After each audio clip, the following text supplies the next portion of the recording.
Bonjour et bienvenue dans cette courte vidéo au sujet de la démarche participative de la ville de Boudry. Mon nom est Martino Guzzardo et je vais brièvement vous présenter les quelques éléments qui vont vous permettre d'aller au travers de l'application Mentimeter. Mais avant que vous partiez en balade, il y a quelques informations que nous aimerions vous donner. Tout d'abord, pourquoi cette démarche participative? Parce que la commune a mandaté des architectes paysagistes accompagnés d'un ingénieur mobilité, d'un ingénieur civil, pour réaliser un avant-projet de réaménagement des espaces publics. Celui-ci a pour objectif général de redynamiser le centre-ville avec un aménagement urbain qui permette d'améliorer la mixité entre piétons, mobilité douce, transport public et mobilité individuelle. Mais pas uniquement, parce qu'ils vont également devoir être attentifs à aménager les espaces afin de réduire les îlots de chaleur qui sont provoqués entre autres par des grandes surfaces minéralisées en réalisant différents aménagements, que ce soit par des matériaux, de la végétalisation, des plans d'eau. Tout ceci, in fine, vise à améliorer l'espace urbain. Donc, concrètement, avant de réaliser l'avant-projet, il a semblé essentiel de vous donner la parole, vous qui habitez à Boudry et donc directement concerné, pour que vous puissiez exprimer au sujet de vos envies et de vos besoins. Votre rapport sera ensuite analysé et intégré, dans la mesure du possible, dans l'avant-projet. Ce qu'il faut aussi savoir, c'est que dans les années à venir, à Boudry, il y aura pas mal de travaux. Une première partie concerne les infrastructures souterraines. L'électricité, adduction de l'eau, évacuation de l'eau, qui doivent être refaites en basse-ville.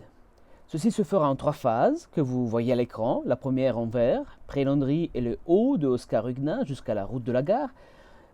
Ces travaux devraient être réalisés à partir de la fin de cette année. Puis viendra la phase en bleu, devant la COP et avenue du Collège.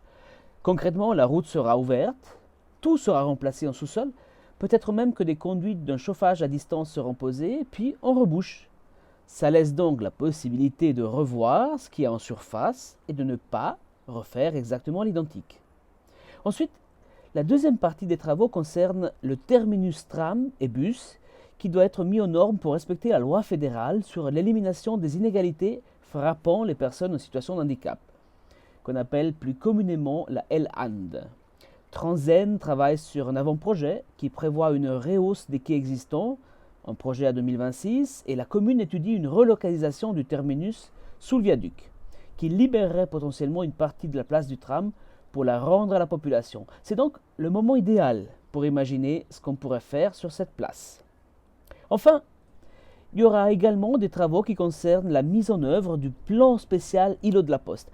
Ce projet prévoit la démolition et la reconstruction du magasin Coop actuel et de l'ancienne Migros et la création d'un quartier mixte avec des logements, des appartements avec encadrement, des commerces, des activités dans le triangle rue Oscar Huguenin, rue Pré-Landry et rue de la Poste. Vous l'aurez donc compris, pas mal de changements vont avoir lieu et c'est pour cette raison que nous aimerions vous donner la parole et entendre votre avis. Est-ce que ça veut donc dire que tout est possible? Malheureusement pas. Tout n'est pas possible et il y a bien un cadre qui doit nous guider pour les travaux à venir. Cela dit, il y a quand même de la marge pour exprimer vos besoins.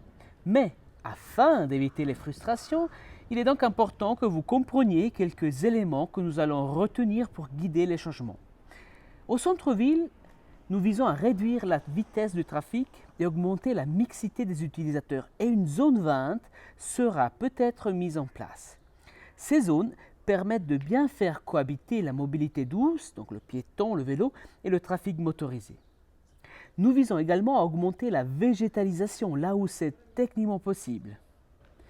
Ensuite, il sera important de faire la différence entre ce qui peut être entrepris lors de travaux à venir, dont nous venons de parler, et ce qui doit être envisagé à plus long terme. Il est donc imaginable d'avoir des aménagements provisoires qui seront entrepris à court terme et d'autres qui viendront par la suite. Et maintenant, c'est à vous de jouer. Le moment est donc arrivé pour passer de la théorie à la pratique. Au travers de l'application Mentimeter que vous avez dans les mains, nous vous proposons de partir en balade et de parcourir 4 zones que nous avons définies. Dans chaque zone, vous êtes invité à exprimer ce que vous appréciez et que vous souhaiteriez garder mais également ce que vous aimeriez développer.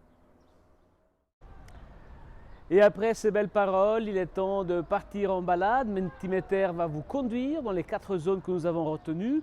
D'avance, un grand merci pour votre participation et n'oubliez pas, si vous voulez rester en contact avec nous, de nous laisser vos coordonnées à la fin. On se réjouit et on vous souhaite une bonne suite. Bon parcours!